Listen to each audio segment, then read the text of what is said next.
kad se razvije, on samo može dobije sad na brzini, dodatno na snazi, već tu eksplozivnost prirodno ima, izdržljivost ima, sve će to doći na svoje. I ovakva deca koja sad možda fizički malo kaskaju,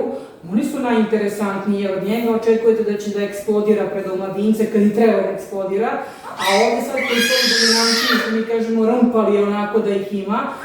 oni sad dominiraju, ali isključivo na fizikaliju, ali su negde već dostigli svoj pik i verovatno će na tom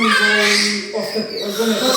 Tako da samo strpljivo, polako, bez nervoze i onda nešto ne pati da kažemo ja, ovi su jači, čeka svoj trenutak, ali fizikalije, verujte mi, ovako treba izgleda sportista sa 12 godina, dete sa 12 godina, kodački pas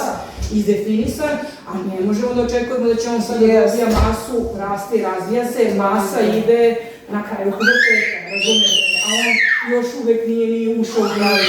tako da polako, odlično.